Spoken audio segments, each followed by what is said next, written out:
Hi everybody. Man, here we are, well into June already. Wow, I haven't made many videos. I've been just slammed at work. It's crazy. But I want to catch everybody up on what's going on with the Suburban.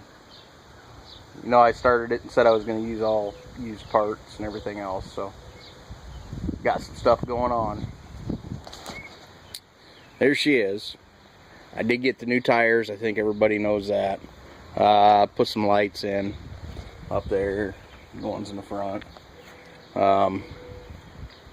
It's ready to have the doghouse changed out and start some body work before paint. Brings me to the parts truck we got. Stripped out all the pieces I'm going to need. Some of the parts for my other truck, because it's sitting up there in front of the house. Transmission went out on it. Only about 400,000 miles on it. We took the big block and transmission out. They're sitting in the garage with the other stuff. The big block. There's the air conditioning controls, all that stuff for under the dash. I'm going to use all that in the Chevelle.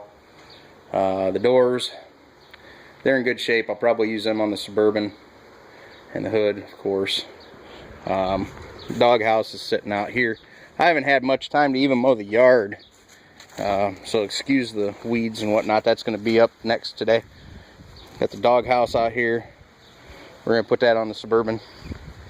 Like I said, the big block is going to go in the Chevelle. It's a fuel injected 454 with a 4L 80E transmission. So we're gonna have some fun with that. Had to put a number on the side. It looks stupid, but I did that to keep the town off me because it's sitting there not running. I don't have room to put it in the garage. Same with the truck. I had to put, so it was a race truck. But anyway, the small block I was gonna put in the Chevelle, they put on the back burner because I got the big block deal. Well, I figured out what we're gonna do with that. And yesterday, I just went and got this. It's a 1977 Turbo 350 with a 205 MP 205 transfer case. No electronics. Yeah, it was in a truck that was mudding, and the engine let go in the truck, but the transmission and transfer case are fine. But there's no electronics. It runs off of a vacuum modulator to give the signal from the intake or the back of the carb, depending on how it's set up.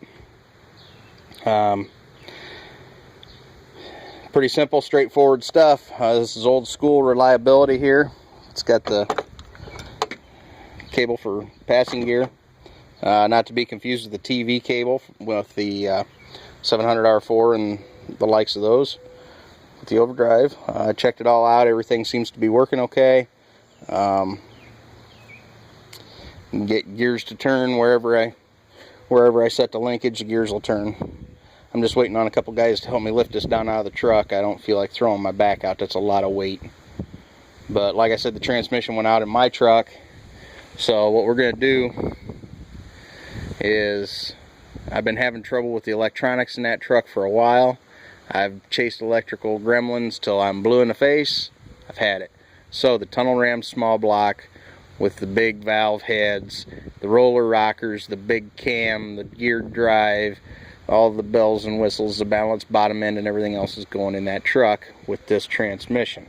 I will not have overdrive, but I will have. When you got 500 plus horsepower, you're really not worried about overdrive. It would be nice. Maybe upgrade to a Hone one day or something, or not a Hone, but a. I guess you could still get a Hone somewhere. But there's a couple other places out there that I could maybe get an overdrive unit. But I'm not worried about it. Like I said, that's going to be more of a toy anyway. I'll do the body work and all that. I've got all the body panels, the rust repair panels to finish it off. Got a new fender in the garage for it. Yeah, it's got great brand new tires on it, so I'm not worried about that. The interior's in good shape. The seat has a nasty spot. But I was going to use the buckets and the console out of this because they're in great shape, but I'd lose the one seat space that I need because there's 3 of us, and I can't have the console there with the 3rd seat being needed, so I'll have to make another console to fit with the new stick location. Or I could just make a stick for the transfer case.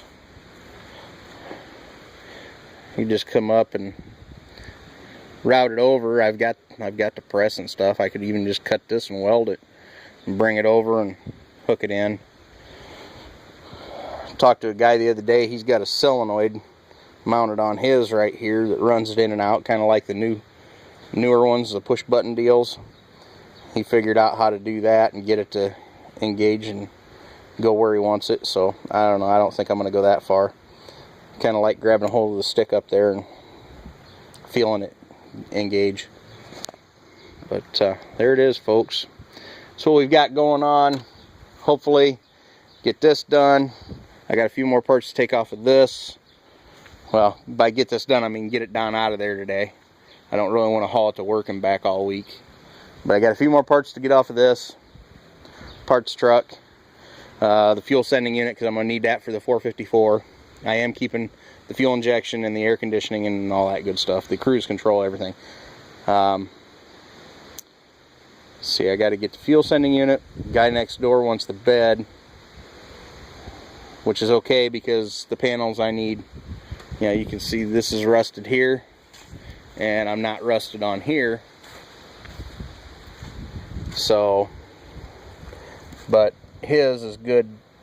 His bed is good from here down, so I'm going to cut that off, and I'm going to cut this rear extension off his bed, and I'll use that, and I'll shape those and all that good stuff. But I'll just use the pieces from his, and I'm trying to think. Yeah, this is a little bit rusty here too. It's in better shape than his, so he wants it. That's fine. I'm just going to scrap it anyway, so we'll get the back bumper off there too. But on this side, this is the side that they drug it down the side of a pole. So I don't think I'm going to worry about changing this door because I think I can save it. That's all just paint peeling off. I still see a good steel there. I need a door for here, and the rest of it looks pretty good. I didn't find any holes in it. This right here, the flare, I'm going to have to, I don't know, it's got a crease right there where that line goes through. I really don't know. I might just order a patch panel, cut it out, and weld it in. I don't know. I haven't decided yet. I know everybody's saying go with fender flares. Well, that's all good, but fender flares for this,